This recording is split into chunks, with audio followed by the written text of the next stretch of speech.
Chapter 6. Flimsy copies of the notes on all calls about the Leeds case were placed on Buddy Springfield's desk. Tuesday morning at 7 o'clock, when Springfield arrived at his office, there were 63 of them. The top one was red-flagged. It said Birmingham police had found a cat buried in a shoebox behind the Jacoby's garage. The cat had a flower between its paws and was wrapped in a dish towel. The cat's name was written on the lid in a childish hand. It wore no collar. A string tied in a granny knot held the lid on. The Birmingham medical examiner said the cat was strangled. He had shaved it and found no puncture wound. Springfield tapped the earpiece of his glasses against his teeth. They had found soft ground and dug it up with a shovel. Didn't need any damn methane probe. Still, Graham had been right. The chief detective slicked his thumb and started through the rest of the stack of flimsies. Most were reports of suspicious vehicles in the neighborhood during the past week, vague descriptions giving only vehicle type or color. 4 anonymous telephone callers told Atlanta residents, "I'm gonna do you like the Leedses." Hoyt Lewis's report was on the middle of the pile. Springfield called the overnight watch commander. "What about the meter reader's report on this Parsons, number 48? We tried to check with the utilities last night, Chief, to see if they had anybody in that alley," the watch commander said. "They'll have to get back to us in the morning." "You have somebody get back to them now," Springfield said. "Check sanitation, the city engineer, check for construction permits along the alley, and catch me in my car." He dialed Will Graham's number. "Will, meet me in the front of your hotel in 10 minutes and let's take a little ride." At 7:45 a.m., Springfield parked near the end of the alley. He and Graham walked abreast the wheel in tracks pressed in the gravel. Even this early sun was hot.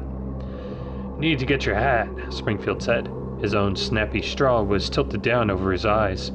The chain-link fence at the rear of the Leeds property was covered with vines. They paused by the lidar meter on the pole. "If you came down this way, you could see the whole back end of the house," Springfield said. In only 5 days, the Leeds property had begun to look neglected. The lawn was uneven, and wild onions sprouted above the grass. Small branches had fallen in the yard. Graham wanted to pick them up. The house seemed asleep, the latticed porch striped and dappled with the long morning shadows of the trees. Standing with Springfield in the alley, Graham could see himself looking in the back window, opening the porch door. Oddly, his reconstruction of the entry by the killer seemed to elude him now, in the sunlight.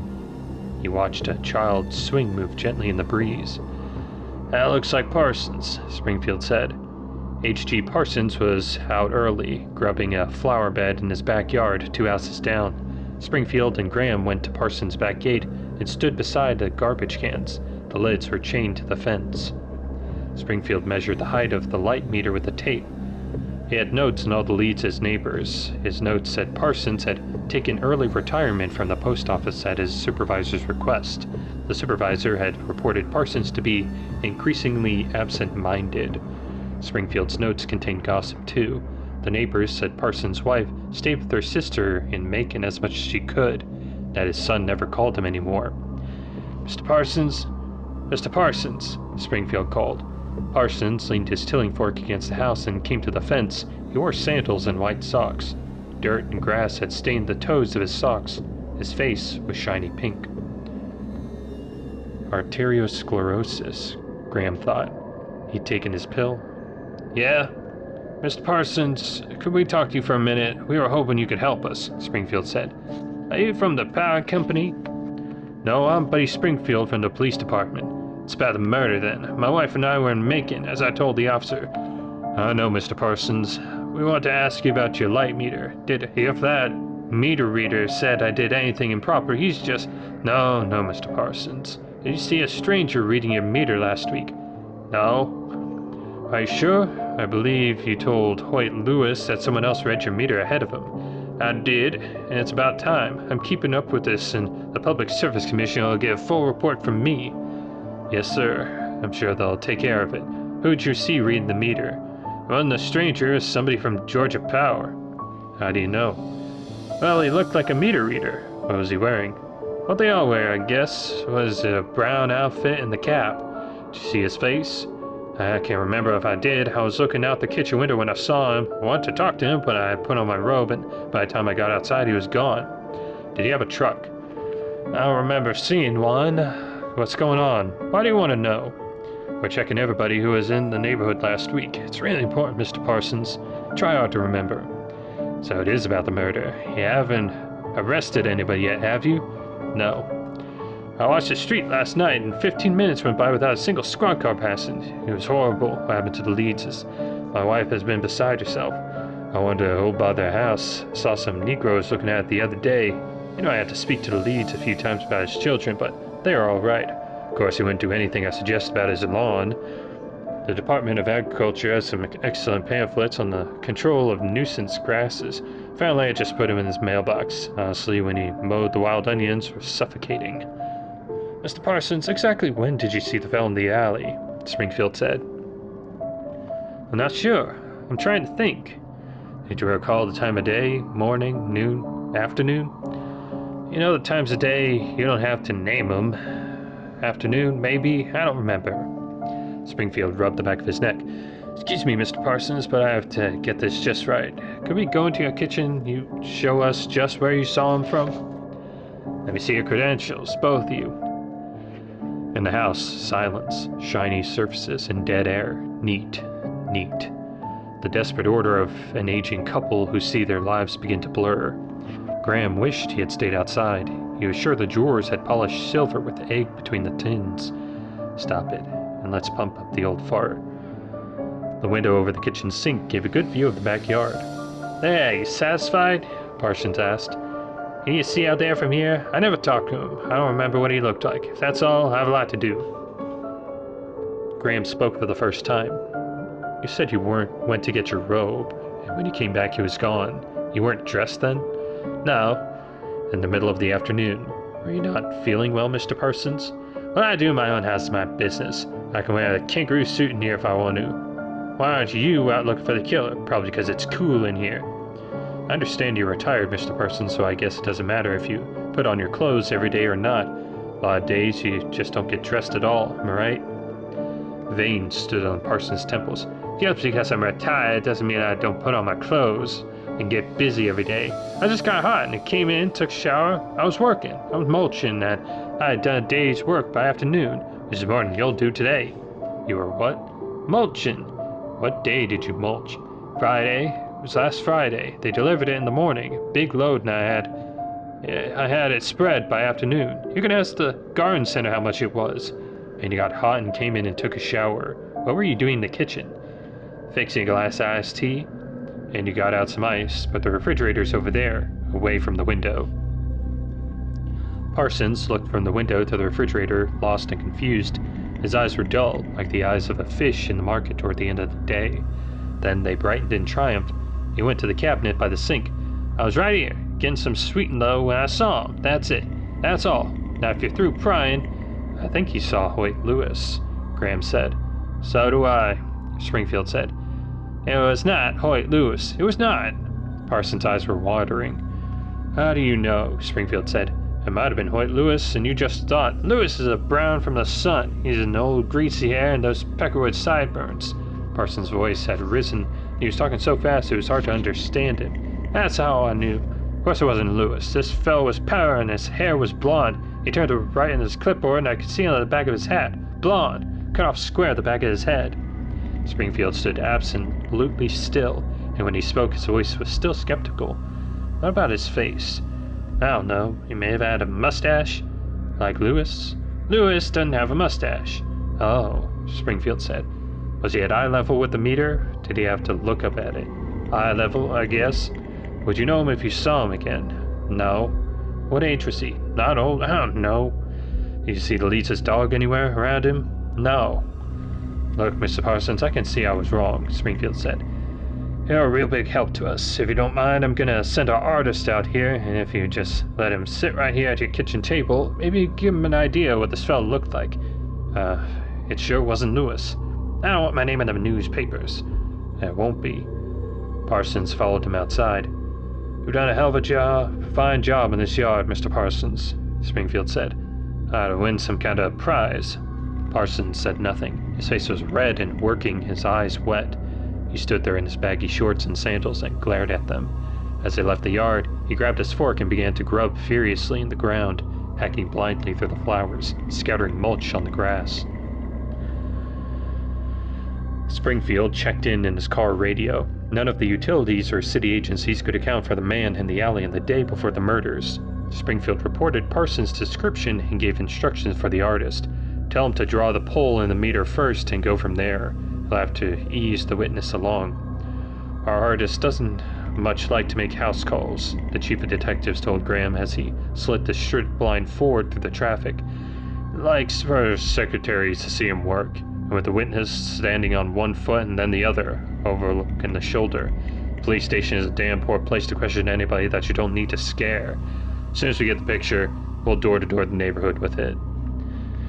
I feel like we just got a whiff, Will. Just faint, but a whiff, don't you? Look, we did it with the poor old devil and he came through. Now let's get something with it. That man in the alley is the one we want, is the best news yet, Graham said. He was sick of himself. Right. He's not just getting off a bus and going wherever Peter points. He's got a plan. He stayed downtown overnight. He knows where he's going a day or two ahead. He's got some kind of an idea. Case the place, kill the pet, then the family. What the hell kind of an idea is that? Springfield paused. That's kind of your territory, isn't it? It is, yes. If it's anybody's, I suppose it's mine. I know you've seen this kind of thing before. You didn't like it the other day when I asked you about Lecter, but I need to talk to you about it. Alright? He killed 9 people, didn't he, in all? 9 that we know of. 2 others didn't die. What happened to them? One's on a respirator at the hospital in Baltimore, the other's in a private mental hospital in Denver. What made him do it? How is he crazy? Graham looked out the car window at the people on the sidewalk. His voice sounded detached, as though he were dictating a letter. He did it because he liked it. He still does. Dr. Lecter's not crazy in any common way we think of being crazy. He did some hideous things because he enjoyed them, but he can function perfectly when he wants to. What did the psychologists call it? What was wrong with him? They say he's a sociopath because they don't know what else to call him. He has some kind of characteristics of what they call a sociopath. He has no remorse or guilt at all. He had the first and worst sign, sadism to animals as a child. Springfield grunted. But he doesn't have any of the other marks, Graham said. He wasn't a drifter. He had no history of trouble with the law. He wasn't shallow and exploitive in small things like most sociopaths are. He's not insensitive. They don't know what to call him. His graphs show some odd patterns, but they haven't been able to tell much from them. What would you call him? Springfield asked. Graham hesitated. Just yourself. What do you call him? He's a monster. I think of him as one of those pitiful things that are born in hospitals from time to time. They feed it and keep it warm, but they don't put it on the machines and it dies. Lecter's the same way with his head, but he looks normal, and nobody could tell. A couple of friends of mine in Chiefs Association from Baltimore, I asked them how you spotted Lecter. They said they don't know. How'd you do it? What was the first indication, the first thing you felt? It was a coincidence, Graham said. The 6th victim was killed in his workshop. He had a woodworking equipment and kept his hunting stuff out there. He was laced to a pegboard where the tools hung. He was really torn up, cut and stabbed. He had arrows in him. The wounds reminded me of something. I couldn't think of what it was. And you had to go on to the next ones. Yeah, Lecter was very hot. He did the next 3 in 9 days. But this 6th one, he had 2 old scars on his thigh. The pathologist checked to the local hospital and found he'd fallen out of a tree blind 5 years before while he was bow hunting and stuck an arrow through his leg. The doctor of record was a resident surgeon, but Lecter had treated him first. He was on duty in the emergency room. His name was on the admissions log. It had been a long time since the accident, but I thought Lecter might remember if anything had seemed fishy about the arrow wound, so I went to his office to see him. We were grabbing at anything by then. He was practicing psychiatry by that time. He had a nice office. Antiques. He said he didn't remember much about the arrow wound, but that was one of the victim's hunting buddies had brought him in, and that was it. Something bothered me, though. Thought it was something Lecter said or something in the office.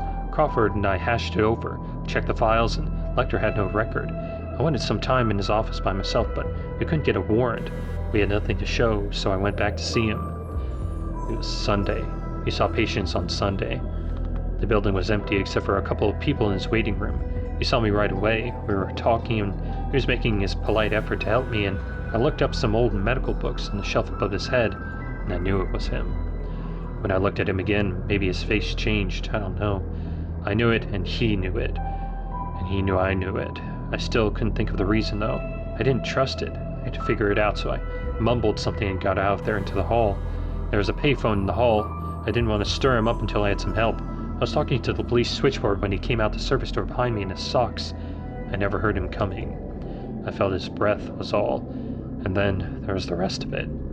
How'd you know, though? I think it was maybe a week later in the hospital I finally figured it out. It was Wound Man, an illustration I used in a lot of early medical books like the ones Lecter had. It shows different kinds of battle injuries all in one picture. I had seen it in a survey course a pathologist was teaching at GWU. His sixth victim's position and his injuries were a close match to Wound Man. Wound Man, you say? That's all you had? Well, yeah, it was a coincidence that I had seen it. Piece of luck. That's some luck. If you don't believe me, what the fuck else do you want me for? I didn't hear that. Good. I didn't mean to say it. That's the way it happened, though. Okay, Springfield said. Okay, thank you for telling me. I need to know things like that. Parsons' description of the man in the alley and the information on the cat and dog were possible indications of the killer's methods. It seemed likely that he scouted as a meter reader and felt compelled to hurt the victim's pets before he came to kill the family. The immediate problem the police faced was whether or not to publicize their theory. With the public aware of the danger signals and watching, police might get advanced warning of a killer's next attack, but the killer probably followed the news too. He might change his habits. There was strong feeling in the police department that the slender leads could be kept secret except for a special bulletin to veterinarians and animal shelters throughout the Southeast asking for immediate reports on pet mutilations. That meant not giving the public the best possible warning. It was a moral question, and the police were not comfortable with it. They consulted Dr. Alan Bloom in Chicago. Dr. Bloom said that if the killer read a warning in the newspapers, he'd probably change his method of casing a house. Dr. Bloom doubted that the man would stop attacking the pets, regardless of the risks. The psychiatrist told the police that they should by no means assume they had 25 days to work, the period before the next full moon on August 25th. On the morning of July 31st, 3 hours after Parsons gave his description, a decision was reached in a telephone conference among Birmingham and Atlanta police in Crawford and Washington. They would send the private bulletin to veterinarians, canvass for 3 days in the neighborhood with the artist's sketch, then release the information to the news media. For those 3 days, Graham and the Atlanta detectives pounded the sidewalk showing the sketched householders in the area of the Leeds home. There was only a suggestion of a face in the sketch, but they hoped to find someone who could improve it. Graham's copy of the sketch grew soft around the edges from the sweat of his hands. Often it was difficult to get the residents to answer the door. At night, he'd lay in his room with powder on his heat rash, his mind circling the problem as though it were a hologram. He contorted the feeling that precedes an idea. It would not come. Meanwhile, there were 4 accidental injuries and 1 fatality in Atlanta as householders shot at relatives coming home late. Prowler calls multiplied and useless tips stacked up in the ins basket at police headquarters. Despair went around like the flu. Crawford returned from Washington at the end of the 3rd day and dropped in on Graham as he sat peeling off his wet socks. "I'll work." "Grab a sketch in the morning and see," Graham said. "No, it'll be all in the news tonight. Did you walk all day?" "I can't drive through their yards." "I didn't think anything would come of this canvas," Crawford said. "Well, what the hell did you expect me to do?" "The best you can, that's all." Crawford rose to leave. "Busy work's been a narcotic for me sometimes, especially after I quit the booze. For you too, I think." Graham was angry. Crawford was right, of course. Graham was a natural procrastinator, and he knew it. Long ago in school, he had made up for it with speed. He was not in school now. There was something else he could do, and he had known it for days. He could wait until he was driven to it by desperation in the last days before the full moon, or he could do it now, while it might be of some use. There was an opinion he wanted, a strange view he needed to share, a mindset he had to recover after his warm round years in the Keys. The reasons clacked like roller coaster clogs pulling up the first long plunge, and and at the top, unaware that he clutched its belly, Graham said it aloud. "I have to see Lecter."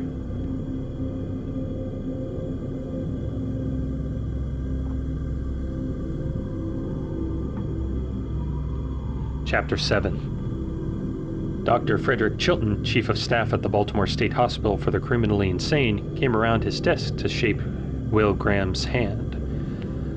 "Dr. Bloom called me yesterday, Mr. Graham, or should I call you Dr. Graham? I'm not a doctor.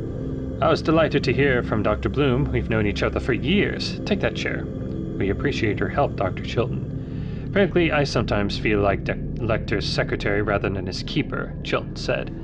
"The volume of his mail alone is a nuisance. I think among some researchers it's considered chic to correspond with him. I've seen his letters framed in psychology departments. For a while it seemed that every PhD candidate in the field wanted to interview him.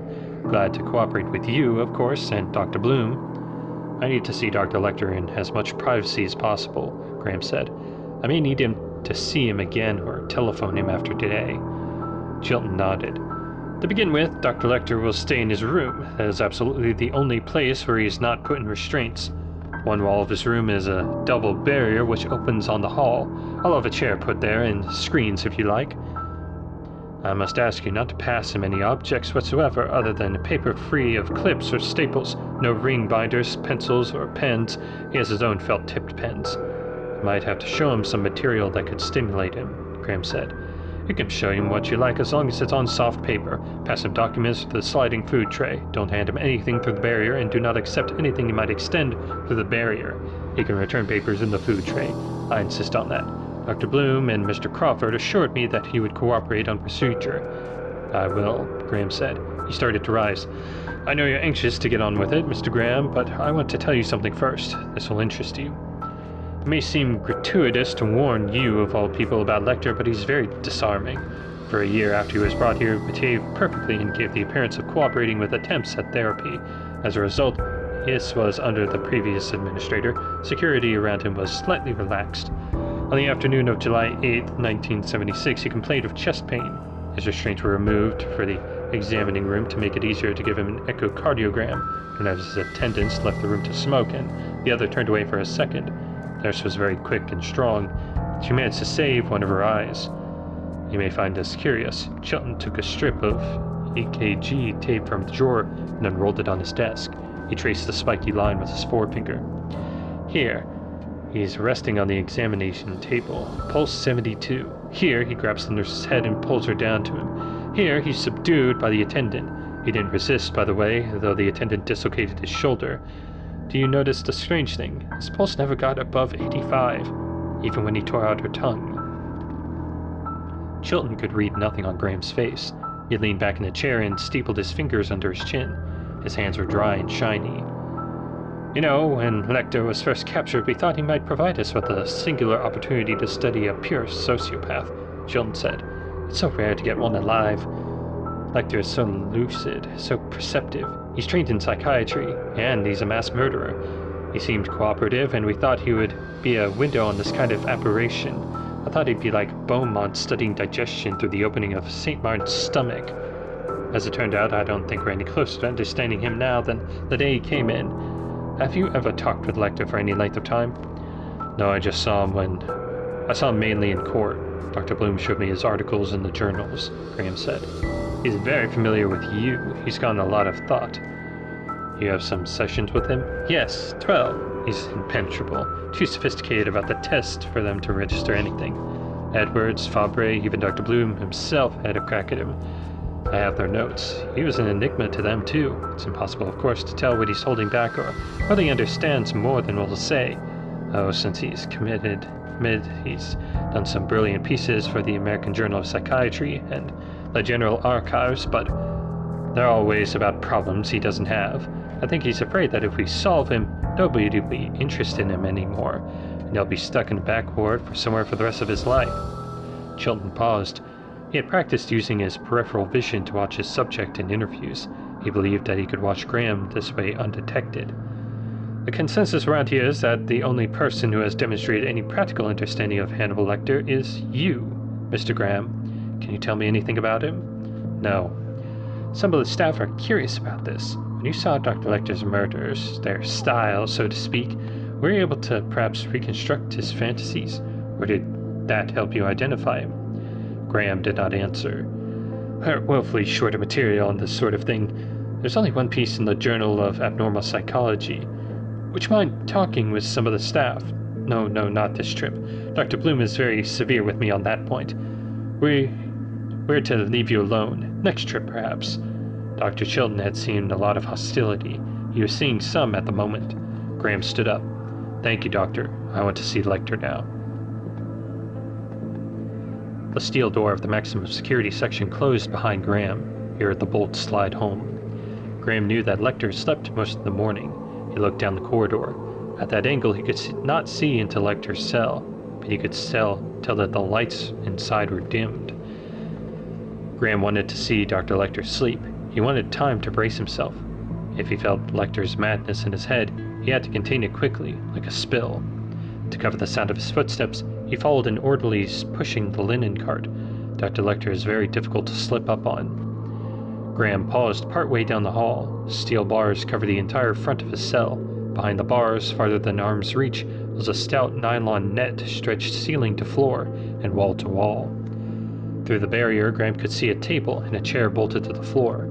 The table was stacked with soft-cover books and correspondence. He walked up to the bars, put his hands on them, took his hands away. Dr. Lecter lay on his cot, asleep, his head propped up on a pillow against the wall. Alexandre Dumas' Le Grand Directionnaire de Cuisine was on his chest. Graham had stared through the bars for about 5 seconds when Lecter opened his eyes. That's the same atrocious aftershave you wore in court. I keep getting it for Christmas. Dr. Lecter's eyes are maroon, and they reflect light redly in tiny points. Graham felt each hair bristle on his nape. He put his hand on the back of his neck. Christmas, yes, Dr. Lecter said. Did you get my card? I got it, thank you. Dr. Lecter's Christmas card had been forwarded to Graham from the FBI crime laboratory in Washington. He took it into the backyard, burned it, and washed his hands before touching Molly. Lecter rose and walked over to his table. He's a small, lithe man, very neat. Why don't you have a seat, Will? I think there are some folding chairs in a closet just down that way. At least that's where it sounds like they come from. The orderly's bringing one. Lecter stood until Graham was seated in the hall. And how is Officer Stewart? He said. Stewart's fine. Officer Stewart left law enforcement after he saw Dr. Lecter's basement. He managed a motel now. Graham did not mention this. He didn't think Stewart would appreciate any mail from Lecter. Unfortunate that his emotional problems got the better of him. I thought he was a very promising young officer. Do you ever have any problems, Will? No. Of course you don't.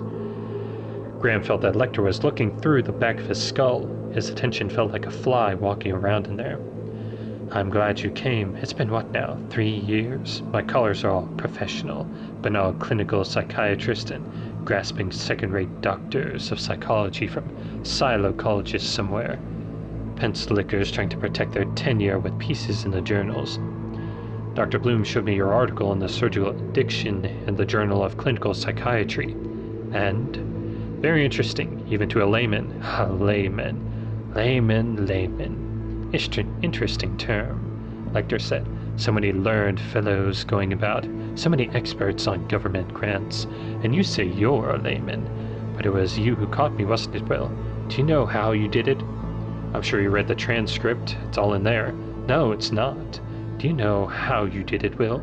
It's in the transcript. What does it matter now? It doesn't matter to me, Will. I want you to help me, Dr. Lecter. Yes, I thought so. It's about Atlanta and Birmingham. Yes. You read about it, I'm sure. I've read the papers. I can't clip them. They won't let me have scissors, of course. Sometimes they threaten me with loss of books, you know. I wouldn't want them to think I was dwelling on anything morbid. He laughed. Dr. Lecter has small white teeth. You want to know how he's choosing them, don't you? I thought you would have some idea. I'm asking you to tell me what they are. Why should I?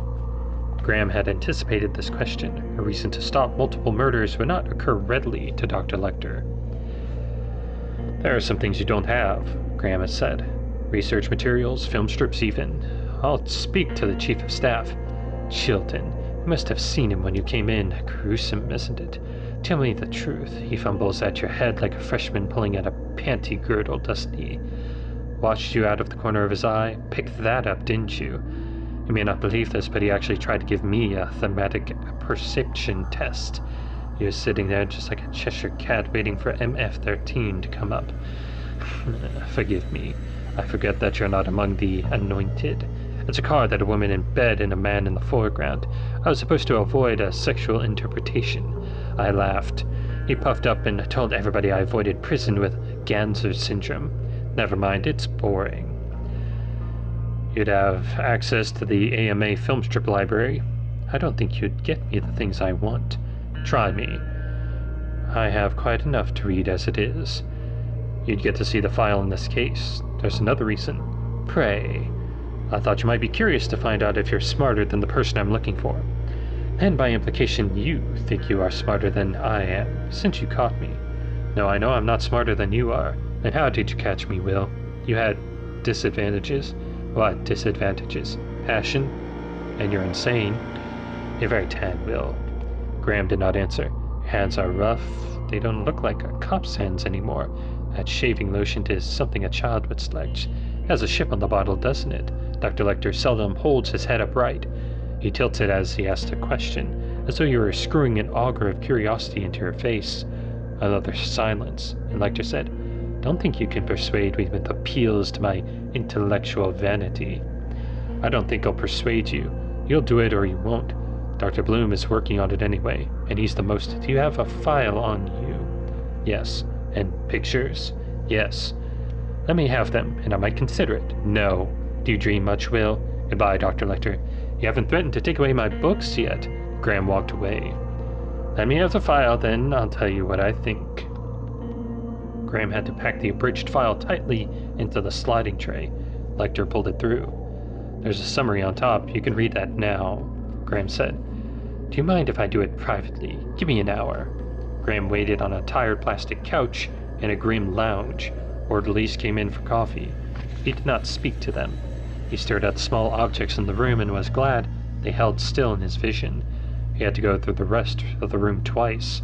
He was numb. The turnkey admitted him to the maximum security section again. Lecter sat at this table, his eyes filmed with thought. Graham knew he had spent the most of the hour with the pictures. This is a very shy boy, Will. I'd love to meet him. Have you considered the possibility that he is disfigured, or that he may believe he's disfigured? The mirrors. Yes, you notice he smashes all the mirrors in the houses, not just enough to get the pieces he wanted. He doesn't just put shards in place for the damage they cause. They're set so he can see himself in their eyes. Mrs. Jacoby and... what was the other name? Mrs. Leeds. Yes. That's interesting, Graham said. It's not interesting. You thought of that before. I'd considered it. You just came here to look at me, just to get the old scent again, didn't you? Why don't you just smell yourself? I want your opinion. I don't have one right now. When you do have one, I'd like to hear it. May I keep the file? I haven't decided yet, Graham said. I have no descriptions of the grounds. Here we have frontal views of the house, floor plans, diagrams of the rooms where the deaths occurred, and little mention of the grounds. What were the yards like? Big backyards, fenced, some hedges. Why? Because, my dear Will, if this pilgrim feels a special relationship with the moon, he might like to go outside and look at it before he tidies himself up, you understand. Have you seen blood in the moonlight, Will? It appears quite black. Of course, it keeps a distinctive sheen. If one were nude, say, it would be better to have outdoor privacy for that sort of thing. One must show some consideration for the neighbors. You think the yard might be a factor when he selects the victims? Oh, yes. And there will be more victims, of course. Let me keep the file, Will. I'll study it. When you get more files, I'd like to see them, too. You can call me. On the rare occasion when my lawyer calls, they bring me a telephone. They used to patch him through on the intercom, but everyone listened, of course. Would you like to give me your home number? No. Do you know how you caught me, Will? Goodbye, Dr. Lecter. You can leave messages for me at the number on the file. Graham walked away. Do you know how you caught me? Graham was out of Lecter's sight now. He walked faster toward the far steel door. The reason you caught me is that we are just alike. was the last thing Graham heard through the steel door as it closed behind him. He was numb except for the dreading, the loss of numbness. Walking with his head down, speaking to no one. He could hear his blood, like a hollow drumming of wings. It seemed a very short distance to the outside. This was only a building. There were only 5 doors between Lecter and the outside. He had the absurd feeling that Lecter had walked out with him. He stopped outside the entrance and looked around him, assuring himself that he was alone. From a car across the street, his long lens propped on the windowsill, Freddie Lowndes got a nice profile shot of Graham in the doorway, and the words on the stone above him, Baltimore State Hospital for the Criminally Insane. As it turned out, the National Tattler cropped the picture to just Graham's face and the last 2 words in the stone.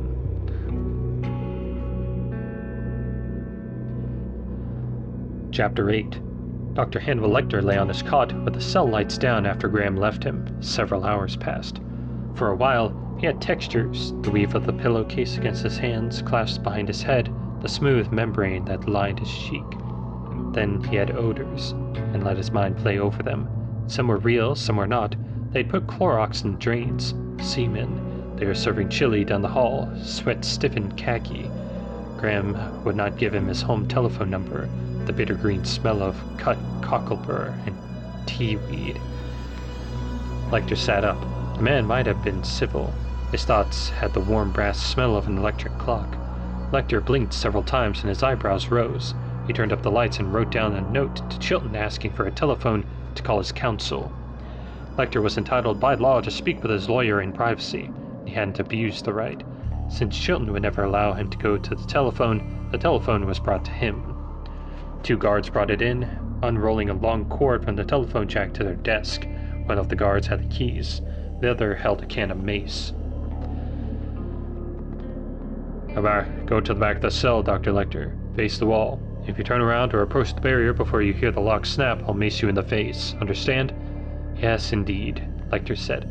Thank you so much for bringing the telephone. He had to reach through the nylon net to dial. Chicago Information gave him numbers for the University of Chicago Department of Psychiatry and Dr. Alan Bloom's office number. He dialed the Psychiatry Department switchboard. I'm trying to reach Dr. Alan Bloom. I'm not sure he's in today, but I'll contact you. Just a second. I'm supposed to know his secretary's name, and I'm embarrassed to say I've forgotten it. Linda King. Just a moment. Thank you. The telephone rang 8 times before it was picked up. Linda King's desk. Hi, Linda? Linda doesn't come in on Saturday. Dr. Lecter had counted on that. Maybe you could help me, if you don't mind. This is Bob Greer at Blaine and Edwards Publishing Company.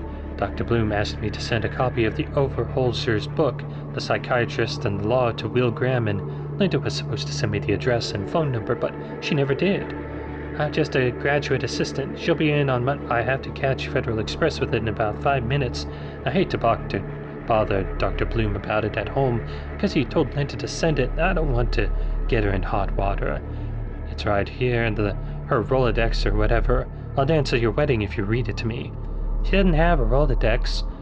How about a call caddy with a slide on the side? Yes? Be a darling and slide that rascal, and I won't take up any more of your time. What's the name?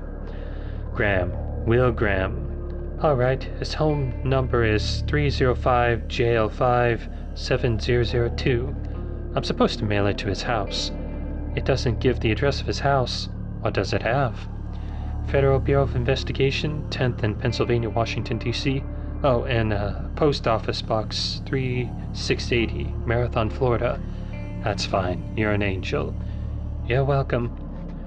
Lecter felt much better. He thought he might surprise Graham with a call sometime, or if the man couldn't be civil, he might have a hospital supply house mail Graham a colostomy bag for old time's sake.